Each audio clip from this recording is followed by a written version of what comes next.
after the first month, then we are really starting to work on group collaboration and the skills that you get from collaboration. My students never work alone. We are collaborating with each other. We are critical thinking. Every unit for my sixth graders is something that they're going to experience in their everyday lives. The first unit that we did this year was all about the healing process. And we looked at a middle schooler who broke their foot, dropping a weight on it in gym class. Every single kid can pull an experience from that, whether it be from getting the stitches, actually having the broken bone, getting injured in some way, or somebody in their life getting injured. My curriculum just lends itself right hand in hand to creating those experiences for them to collaborate and engage those durable skills. Hello and welcome to the Future is Clear Teach Like It's 2045 webcast series. My name is Scott Carr from CESA 2. Today's topic area is Beyond the Textbook, a conversation about durable skills and the future of education. Joining us today is Tim Taylor, co-founder and president of America Succeeds, Michael Crawford, who's the vice president of strategic initiatives at America Succeeds, and Morgan Huntley, a sixth grade dual language science teacher from Phoenix Middle School, which is in Delavan-Darien School District. Thank you all for joining. Really appreciate it. Thanks for having us. Yes. Yeah, you bet. So how are things going? We're just off into the new year, springing ourselves into the new 2026. Now, Morgan, how are you doing? Yesterday was tiring. I'm not gonna lie. I got home and I was like, I think I need to go to bed because I was just not like, it was just first day back is like, holy cow. It's like almost like your body forgets how tiring one day of teaching can be. So yeah, I was really tired yesterday, but today was pretty good. A lot more chill. Like, okay, now we're already back into the swing thing. So that was good. Yeah. How about you guys, Tim, Michael? You guys have been just right on that train going super fast with America Succeeds, the durable skills. What are you expecting here moving forward? Yeah, it's a new year. It's like the beginning of it's like preseason football. Everybody's undefeated, right? So we're headed into a new year with a lot of excitement, and if the media and talk and chatter around durable skills is any indication, this is going to be a big year for the work that we're doing and trying to make sure that young people develop and ultimately can demonstrate these skills to get good jobs. Yeah, it's really good stuff. So let's go ahead and get started. You know, we came together, thought it'd be a great podcast idea to have the great work of America Succeeds and the durable skills and the pilot that you guys just pulled together, and have a teacher who's really excelling in bringing these types of skills into the classroom. So really excited to have the three of you with us. But as we move into this, let's talk a little bit. Give us a little bit of your background. Not great depth, but enough so we can set the stage for our listeners. Morgan, let's start with you. How did you get where you're at? Give us a little backstory. So this is my fifth year of teaching. You mentioned in the intro, I work for Phoenix Middle School in the Delavan-Darien School District. How I got to be here was I student taught here, and after kind of being here, I loved it, and I knew that I wanted to be in a dual language program. After then graduating, I worked in Whitewater at their school district, also as a sixth grade science teacher, and that is where I kind of fell in love with diversity and my love of language. And then I went back to school, which I'm currently finishing my master's degree. And I now have my dual language certification and my ESL certification. And job opportunity opened here at Phoenix, and now I'm here, and I absolutely adore working for Delavan and everything that we are doing with durable skills, and just the future that we're looking for our students is at the forefront of every single person's brain. And so that's kind of how I've got to be here, is just through a series of circumstances that led me to the job and the position that I love. Yeah, you're doing some great things, and we're going to learn a lot about it as we go through the pod. So nice job. Tim or Michael? I'll Go for it, Tim. I'll jump in. Maury, what's the second language? What is Spanish. your Spanish? Fantastic. Yep. My daughter is teaching English in Spain right now, doing the opposite. So yeah. Super cool. Let's see the quick version. I started on Capitol Hill working for a member of Congress, and pulled my rat from the race and left DC and moved out to Colorado about 25 years ago, where I started a nonprofit working with at-risk and underprivileged kids through the game of golf, which led me into education, and founded Colorado Succeeds. And then about 12 years ago, that spun off into America Succeeds, where we started doing the work on a national level, engaging employers in education policy and advocacy, and ultimately improving public education talent pipeline for the mutual benefit of the students, and trying to increase economic mobility and our communities, stronger, healthier communities. So that's a quick snapshot. Michael, I'll throw it to you. Yeah, great to be here. Good to see the three of you today. Bit of background, started as a youth development researcher. I really believe that the context and the environments and the challenges that young people find themselves in are ultimately what shape them and help them to be the people and ultimately the adults that they aspire to be. That work led me through grad school in a range of different organizations focused at the intersection of education and youth development and kind of entrepreneurship and business. That worked for a nonprofit called Real World Scholars that helps classrooms start and run businesses. I worked for WGU on their partnerships team. A lot of different experiences that allowed me to see education and learning and human development and the world of work from a range of vantage points. And that led me to America Succeeds. I've been here as VP of Strategic Initiatives for coming up on 2 years now. I lead our research efforts as well as some of our strategic partnerships work.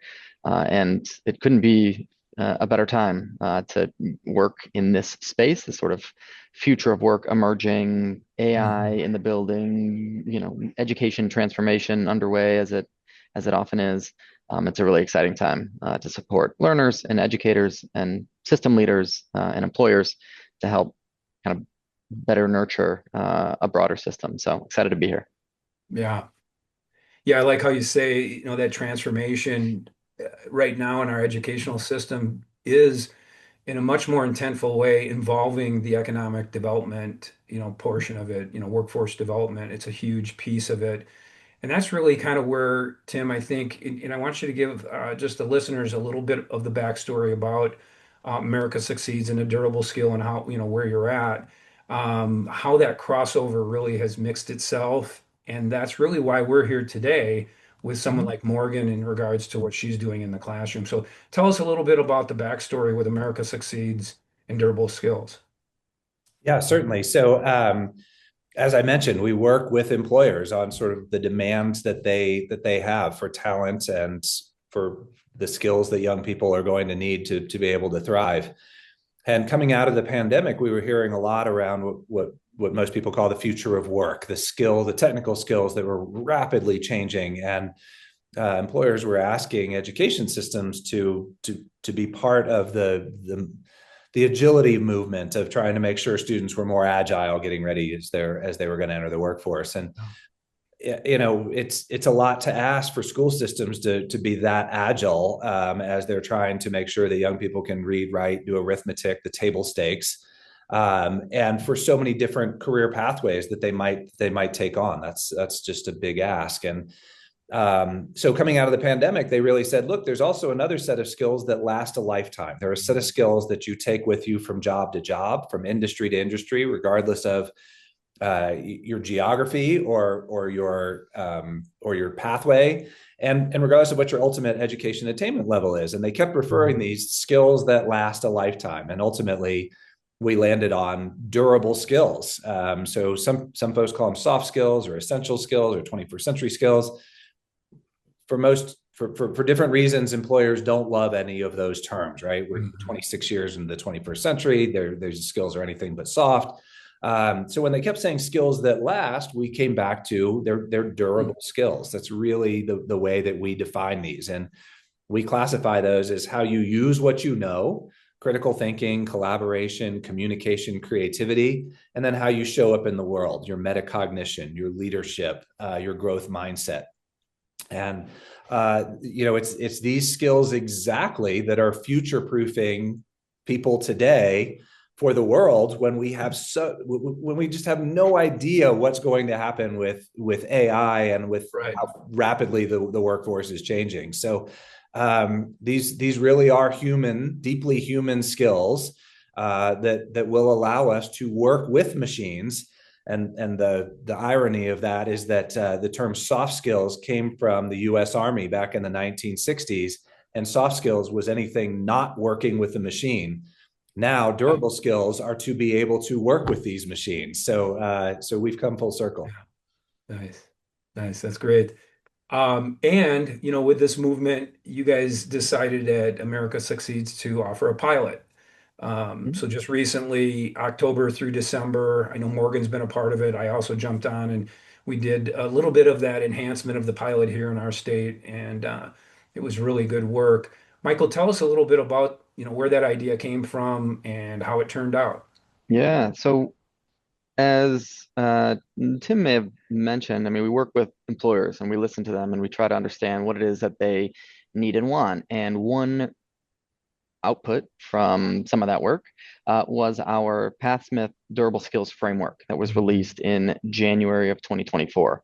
That framework is essentially a rubric. It has 74 sub-skills identified by employers as being important across 4 performance levels, from emerging, just beginning to use that skill, to exceeding, which is they can use that skill unconsciously at a high level across multiple contexts. And that framework was released in January of 24, and we had a free version that anybody can go and download and get access to. And that version is a limited version. It has all of the sub-skills at the applying level, so level 3 of 4. And since release in January of 24, we've had over 2,000 folks download it. And these folks are from all across industry and education. And about half of those folks, a little bit over half of those folks, came from the K-12 space. So these are educators or counselors or instructional coaches, principals, superintendents, you name it. Essentially adults that are working with young people within the K-12 age range. And the feedback that we got from them was that on the one hand, they love the framework. They love being able to see where their learners were going, what they would need to be able to develop and demonstrate over time. But on the other hand, it was a bit challenging because they had to do a lot of transformation, or some transformation, I should say, more for some than others, in order to make it relevant for their 11th graders or their 6th graders or their 2nd graders. And so hearing that, we launched a project that we call our K-12 project that aims to translate and transform our current framework, which is designed for 22 to 24-year-olds, into something developmentally appropriate for adults working with K-12 learners. And so that project launched in May of 25.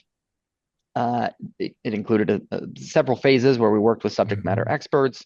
We drafted examples of what this K-12 framework could look like. And one of the phases is what you mentioned, is a pilot, is an opportunity for educators to get their hands on resources that aim to support durable skills development in and with whatever age young person they're working with. And so the pilot opened in October. Because of feedback, we've actually extended it to the end of January. So it is still available as of this recording. Nice.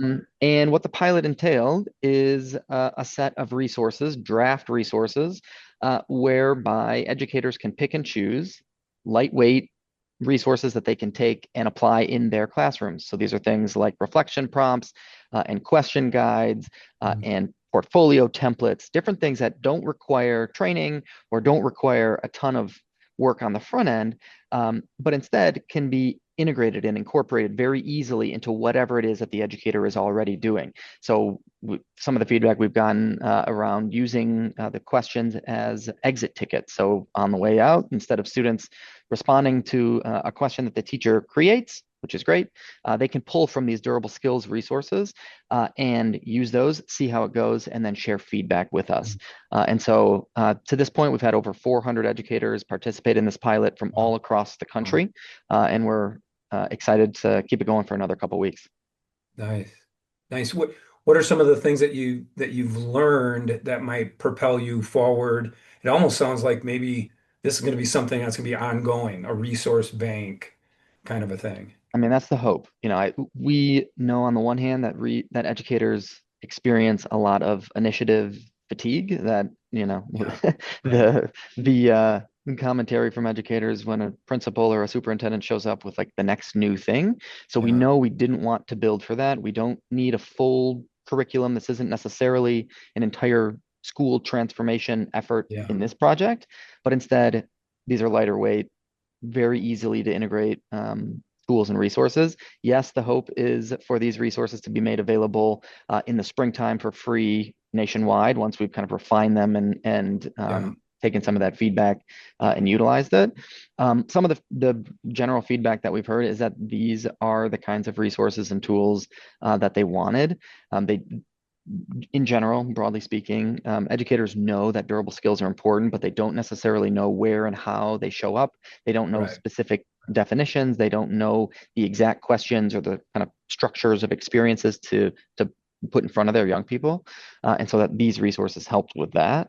We also have gotten feedback that many of the students that have engaged with these resources have found them to be engaging and exciting. They like talking about these kinds of skills, knowing that these are the skills that are going to allow them to thrive as adults. And so it's really exciting to hear some of that from educators. Yeah, yeah, that's great. And the other part I really enjoyed seeing when you guys offered the resources, that this wasn't just high school. You included, I think, kindergarten all the way through. All the way Am I down. right on That's right. that? Yeah, these are K-12. Yeah. Yeah, And so we have resource, developmentally appropriate resources for an educator, a school leader, a counselor that's working with young people yeah, across that spectrum. And again, we want it to be empowering. We want the educator to be in the driver's seat to pick and choose what makes sense for them, whether they use one resource one time or they use all the resources every week. It's really up to them based on their context, their needs, their students, their community.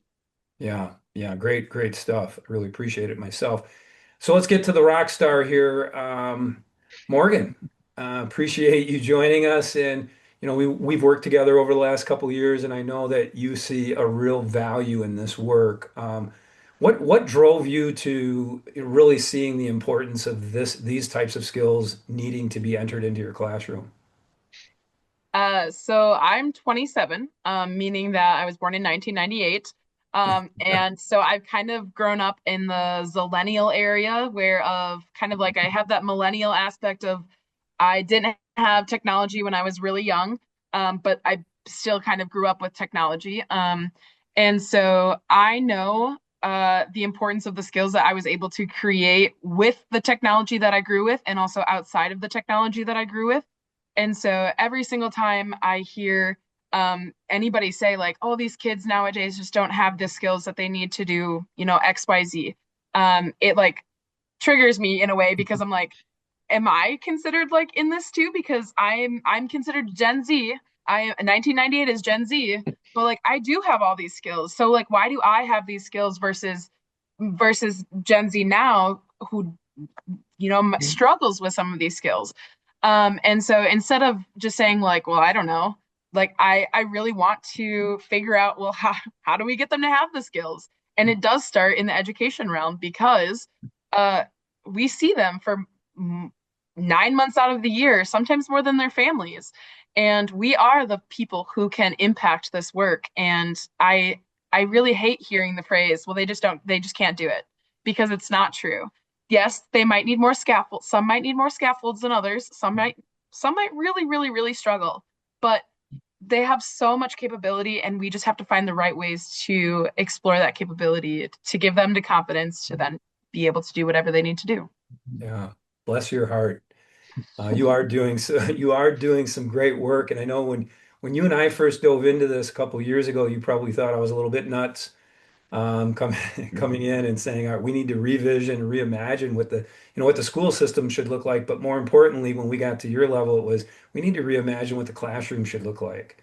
Mm-hmm. So How did you get started with this? How did you nudge yourself forward to be able to focus on, this movement, the skills, and that future ready approach that you have in your classroom? So obviously it started with you and CESA too. I remember distinctly, I was in my classroom and I was talking with one of my coworkers, and you walked in and said, "Hey, I'm Scott." And then we're like, "Hey, how's it going?" And then you kind of just told us like who you are, what organization you work for, and kind of your passion in life. And it resonated a lot with me. Like every single thing that you said about career, community, life ready, I was like, yeah, absolutely. That should be what school was doing. And when I was growing up, I thought school was doing that for me. And so then what is the difference between school now that we're maybe not as preparing them as much versus when I was going to school, even though that was only, 10 years ago. And so I was like, okay, yeah, like how do I do all of this? Like how do I change what education looks like in my classroom to give them the skills that they need so that way we can stop hearing those phrases of they just don't have the skills. So I started with you, and really just after that and your encouragement, I was like, yeah, I'm ready to dive Yeah. all into this. Like, all right, give me the creative freedom to do what I need to do, and somebody to give me that green light to say, yeah, this is what we want. And so shout out to my superintendent, Drew Yeah. Helbesma, because he said that green light culture and around the career community life readiness, his support is huge. Having an administrator that says, look, we want our kids to be career community life ready. I don't care what our test scores look like, but if we are preparing our students for life after high school, then we're doing exactly what we need to do. So obviously that doesn't mean I just forego all my science curriculum and I just, do whatever I want. But that does give me the creative freedom to incorporate these things and to feel confident in what I'm doing. Yeah.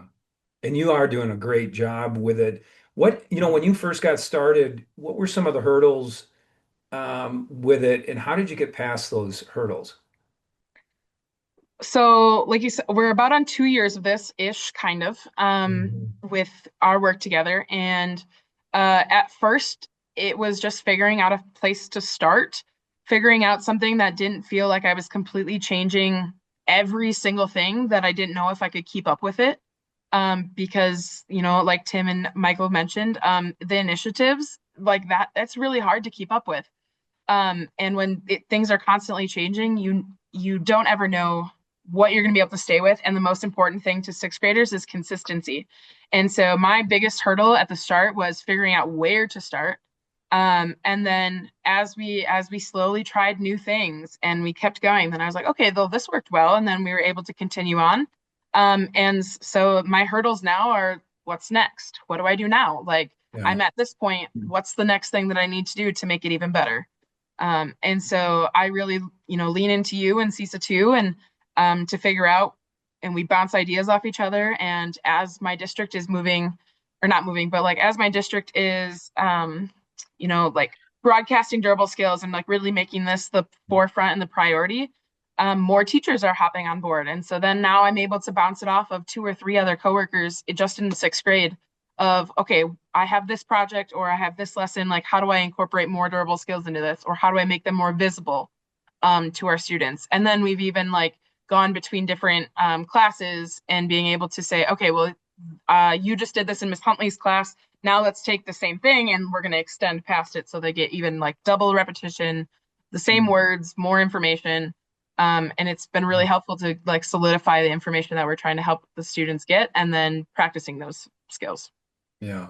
Wow. Hey, Wow. hey, Scott, can I jump in? This is Yeah, so sure. exciting and refreshing to hear an educator talk about this in the way that we talk about this on sort of the um, right. We're thinking system level change, and then we're seeing then I'm hearing these examples in the classroom, and I want to just I can't resist, but like there's a couple of things that we talk about all the time that are being emphasized in what Morgan is talking about.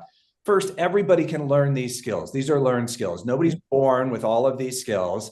And there are some people that still sort of believe like, oh, you can't teach these skills. You absolutely can. We've Mm-hmm. learned these through sports and music and church and religion and good dinner table conversation and all kinds of other things. And now we're putting it into classrooms, which is really compelling because it's democratizing those skills, which is important. And I think the other thing that Morgan has mentioned a couple of times is that you don't go into a class to learn critical thinking. You think critically while you're in science. You don't go into a class to learn collaboration. Like they're so embedded in the day while you practice whatever content you're teaching Yep. that you're learning the durable skills too. They're like this eat your broccoli moment where you get the vitamins even if you don't want them, right? They're just so Yep. inherently built in there.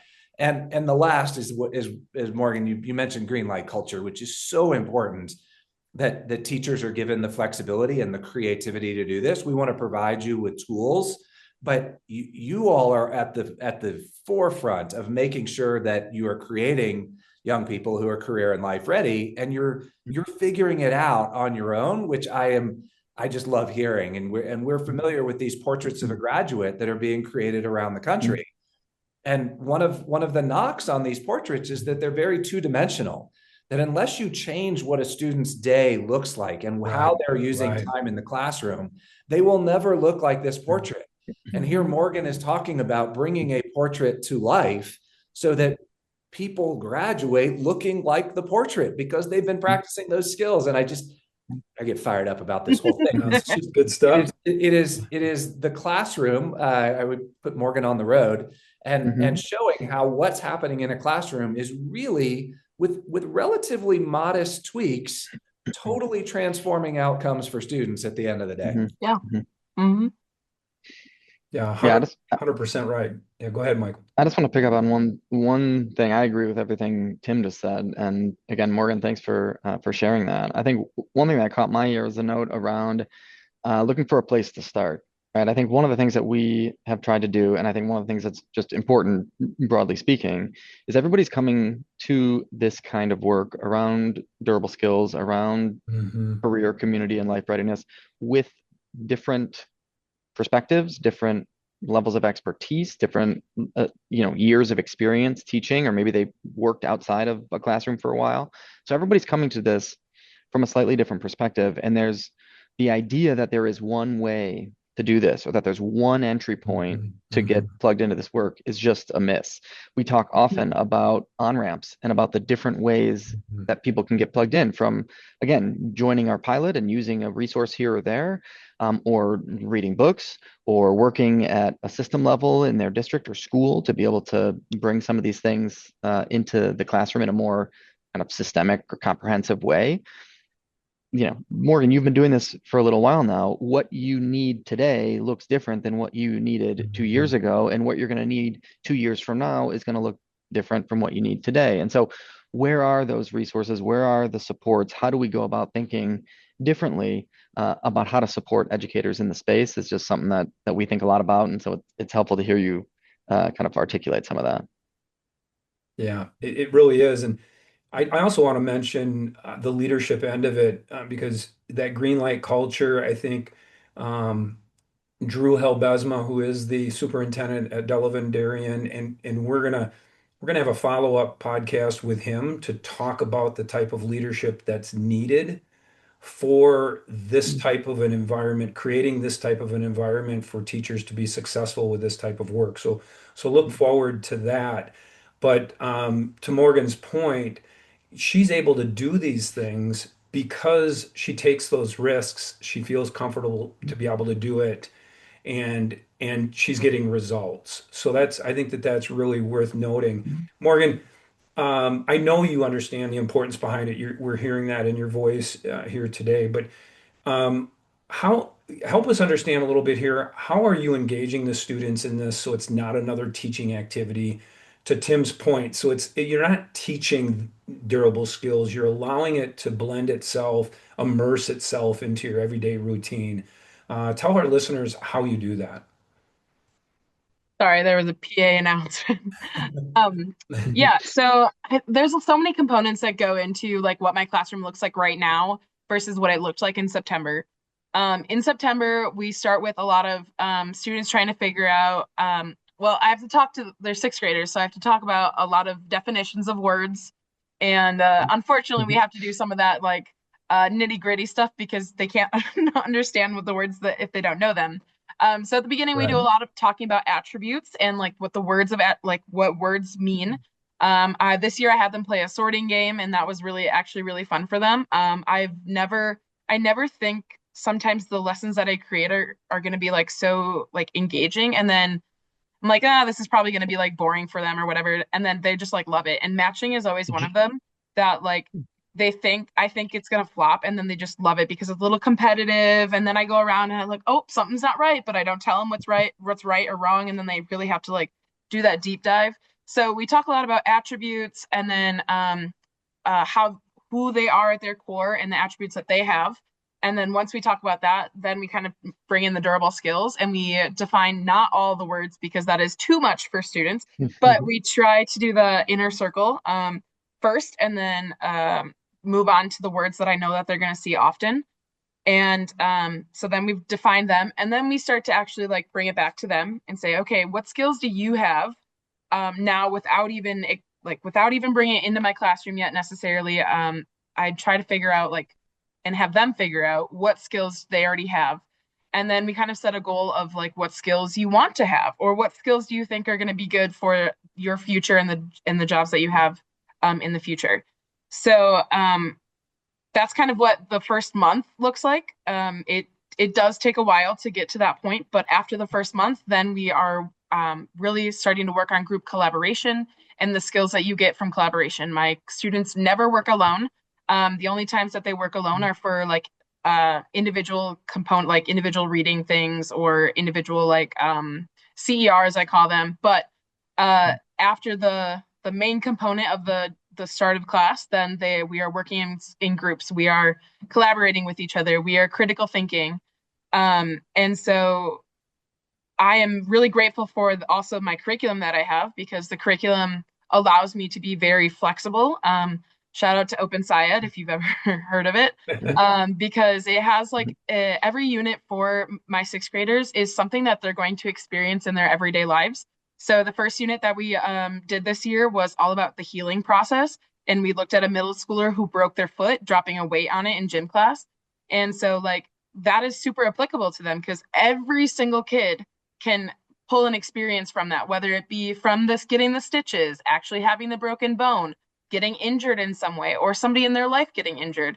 And so like my curriculum just lends itself right hand in hand to creating those experiences for them to collaborate and engage those durable skills. As well with the science curriculum then, once we're done or once we finished a day or like an exit ticket or something, like then we reflect on the durable skills that we've used.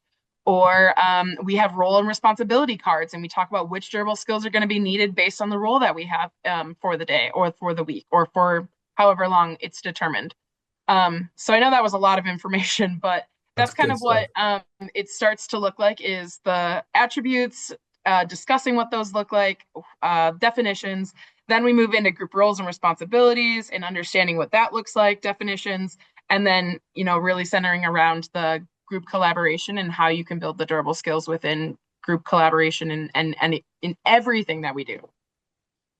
Morgan, I love go ahead. Morgan, when it comes time for your kids to go get their first jobs in high school or after high school, they're going to snatch up all the jobs from the other kids. I hope, I hope. Yeah, I hope that they remember it because sixth graders remember nothing. But, if they're building them, I guess they don't need to remember them because it'll be second nature. Yeah, that's right. We had an employer who told us when they hire high school kids, one of the things they ask is, when was the last time you collaborated and what did it look like? And some kids say, what do you mean, like group projects? Well, what I learned was like, Billy didn't do what he was supposed to do, right? But what the employer says is just think if some kid would say to me, oh, collaboration, the last time was in my science class. And step one is we figure out roles and responsibilities. Step two is we figure out what happens if there's conflict. Step three is deliverable. Yeah. Kid, you got the job. You can collaborate in any situation I put you in if you know the components of collaboration. And that is game changing. And again, talk about skills that last a lifetime. Morgan, your kids are just going to get better and better at this by practicing this over time. It's just it's so crazy cool to hear how effortless this is any expert who does something, right? I watch the Olympians. I think I can do it. Morgan, listening to you talk about this, you're so good at it that it sounds so effortless, and I know it's not. So kudos, congratulations for all the effort you've put in. Thank you. It definitely I don't want to say that like it takes so much effort that like it's another initiative that I feel burnt out from Right. it. But it definitely at the start of it, I was like, I don't know what to do here. Like, what is Mhm. happening? And so there were some things that I do, and I'd be like, wow, that was actually really terrible. I'm never doing that again. And then there's some things that I was like, oh shoot, like that was great. Did not expect that, like the matching activity. My first year, I had them write down the definitions. They did not like that. I never did that again because they don't like to, sixth graders don't like to write and sit down and write definitions. So learning from all the experiences has been really great. So it does seem effortless now because it's now effortless for me in certain aspects. But definitely at the forefront, I was like, oh my God, I don't know what's happening. Mhm. I love hearing all the different pieces of this puzzle come together in your world in regards to an educator as a teacher. All the different pieces from the green light to be able to do it, right? The ability to understand that you don't have to be in control to have control. I think that's one of the biggest things that a lot of our teachers struggle with. And being able to take those risks and learn and allow it to iterate as you go through it. I can't imagine the joy that you have as an educator. And I do want to ask that question though. What do you see this as benefits for teachers when it comes to that self-efficacy, the ability to actually see success happen and students do well? What has that Mhm. done for you as a teacher? So like you mentioned, the control part of it, you did come into my classroom, you're like, you just have to let them go. And of Yeah. course, every day I'm not perfect. There are days where I'm like, I'm writing step by step by step because it's just one of those days. But then there are days when, I distinctly remember this time last year when one of my pairs and I were just kind of watching our class and we're like, holy cow, they have done like and it's not because that class was like so high or so like that class had so many ranges of abilities, all the way from students reading at a kindergarten first grade level to students who are excelling and at seventh grade eighth grade levels, and watching them all work together in collaboration towards an end goal and like to create, I don't remember what the lesson was, but to create this end goal and to figure out how to get there. It was really great. And like it was like him and I were just looking at each other like, holy cow, what is happening? And that's not an everyday experience. There's so many highs and lows, just like regular education, but to be able to see that and to know like, oh, like what we're doing here is actually working and like you can see the results from it. It really does bring, that joy and helps me to, love the job that I do. As teachers, we're exhausted with everything all the time. That doesn't change from the amount of work that we're expected to do. But to be able to see right in front of me the changes that are happening with sixth graders, who are not in a class that's like, a lot of our CTE classes are high school classes. And so in sixth grade, you get math, science, reading, and then you get some exploratory classes, but like you aren't in a class that is directly what you want to do, like your entire focus. And so having kids be able to grow with these durable skills in an academic core class has been really cool to see and see how just excited they are. I mean, a lot of my students say science is their favorite class, but yet science is incredibly rigorous. Like it is like the stuff that we're doing is very high level thinking and a lot of work, honestly. And they love it because it's fun to them and they get to talk and they get to be with the people next to them and they get to figure stuff out. And they love that. Yeah, what a great experience. Which leads us into Morgan took the initiative a while back to reach out to you guys at America Succeeds to ask you guys to create a Spanish version, I think, of the wheel, right? Talk a little bit about, Morgan, you took that initiative, just chose to, hey, make it work, and lo and behold, we've got a Spanish version of it. Talk a little bit about that. Well, I mean, I teach dual language, so every single Yeah. thing that I do, I have six sections of kids, And so 3 of my sections are all in Spanish. So I teach them every single thing in those 3 sections is all in Spanish. They're writing, they're reading, they're listening, my speaking, all in Spanish. And then my other 3 sections are English. And I don't know if you've looked at that durable skills wheel recently, but that's a huge wheel. And for me to go through and translate all of that and put it in a nice little format, I was like, this is not happening here. And so I reached out and I was like, I teach dual language classes, and I know that this is a big like ask of you guys, but like I really need this in Spanish. And not long after that, I have no idea who sent it to me at this point. But somebody's like, here's a spreadsheet of all the words. We're gonna get it in the wheel soon. But they sent me the words, and I was like, this is great. Like, I don't even care if it's not in a wheel format. Like, I have all the words without having to do the work myself. And then I don't know, maybe a month or 2 later, the whole wheel was created, and I was like, this is fantastic. So I didn't have to do any more translation. Nice. Well, that was a big deal for us too. So we thank you for initiating that. And I'll tell you a funny story. It is a very good buddy of mine. His wife is from Cuernavaca, Mexico, and we enlisted her because a simple Google Translate, there's too much nuance in these words, and it actually took her a good bit of time for her to really think through what we were trying to convey with each of those words and to get that right. And so that was super thoughtfully done to translate that in a way that wasn't just what's the word, Yep. what does that word mean and what does it convey? And so we're grateful to you for having forcing us to up our game on that one and having a really solid Spanish translation on that. Yeah, nice work by all. As we near the end, I don't want to leave out the how. You know, how do we help districts move into a direction where we're seeing more and more classrooms like what Morgan is offering? And so, Morgan, I know you've been involved in helping others. You've talked a little bit about how teachers collaborate with you, but talk a little bit about what you've been a part of in your district and how they've utilized some of your work and utilized you to help spread this opportunity and experiences for others. Yeah, of course. So at the end of last year, I was approached by one of our director of curriculum, and our oh, forgive me, Kelly, for I don't remember your title. But she is also involved in curriculum development in our district, and she's like, "Hey, would you want to do a PD, professional development, for our like welcome back week in August?" And then it's like a professional development course. So then it would be 4 class series Mhm. of like the information and incorporating durable skills into the classroom. And I was like, yeah, absolutely. And so I started developing the first class, or the first like informational session, or and trying to create as many resources as I could give my district. And 50 people ended up signing up for my specific course.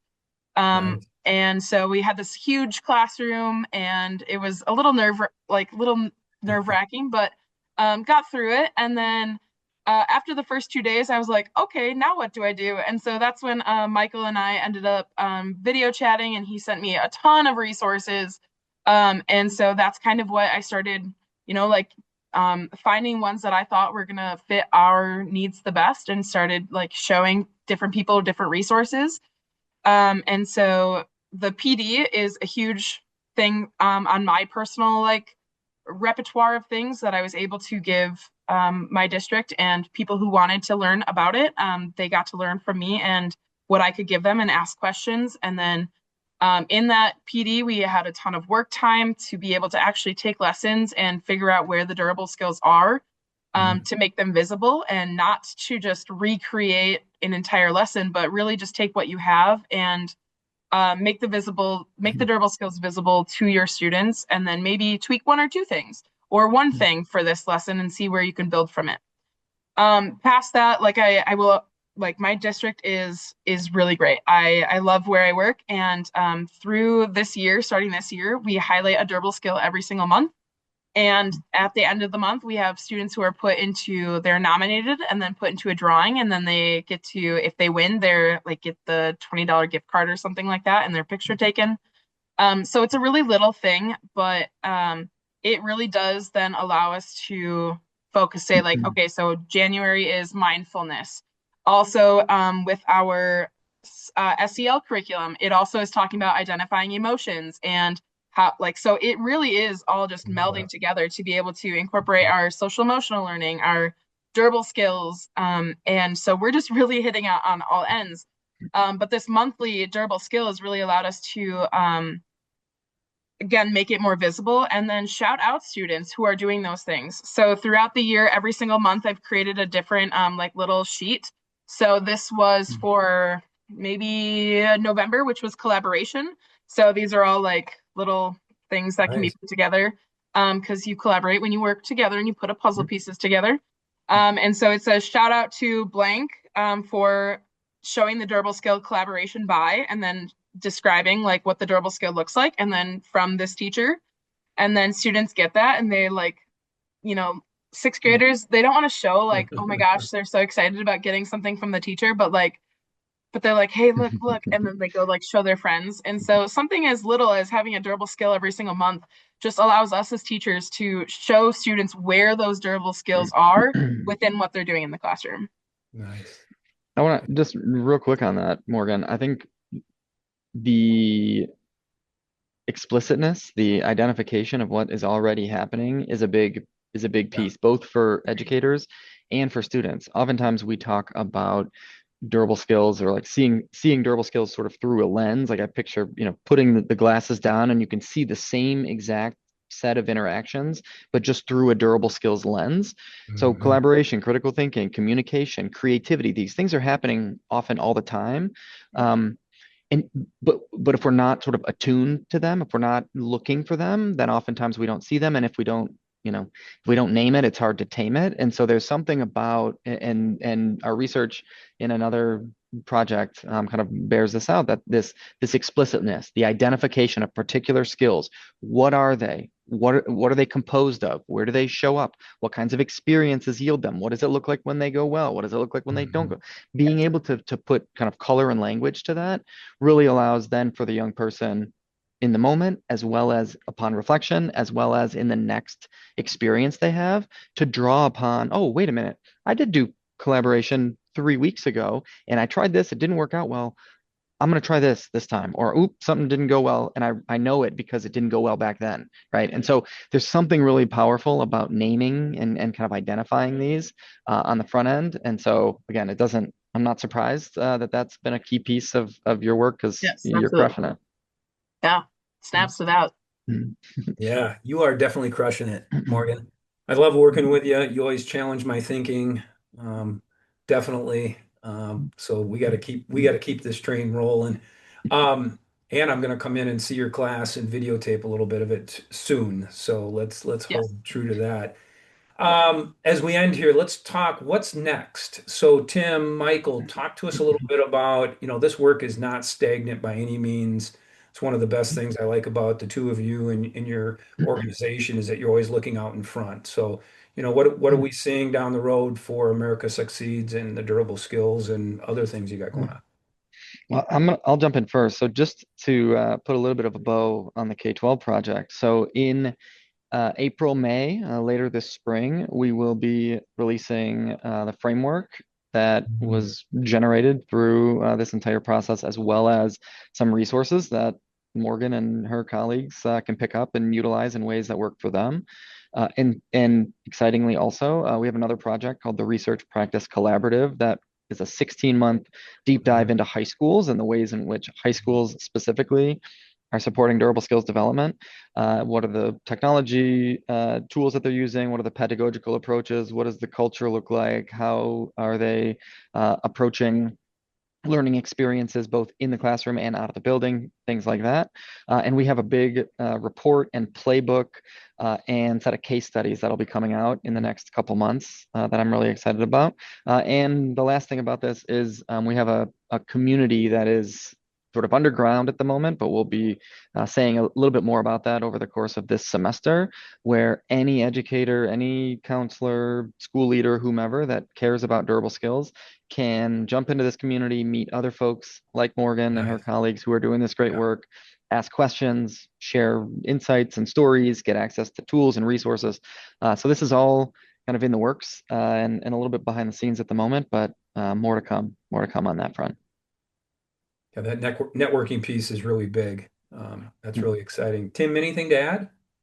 No, the first thing I want to do is just to thank Morgan again. I can't. It's a little bit of our dream at the front end of this was that there would be students who would experience a classroom like what Morgan students are getting to experience all over the country. I mean, that was, can we get more young people developing and practicing and ultimately being able to demonstrate these skills? And it's just so fun to hear these stories and to hear that the students are embracing this. And it is what our hope and dream was, and starting off on sort of the Durable Skills Project and trying to raise awareness around these skills and how important they are for young people going forward. So I can't say enough about how fun it is to hear the passion and energy and what Morgan's bringing and the success she's seeing, and the fact that, right, she's 50 times that already by sharing this with other teachers and giving them the opportunity to do this, right?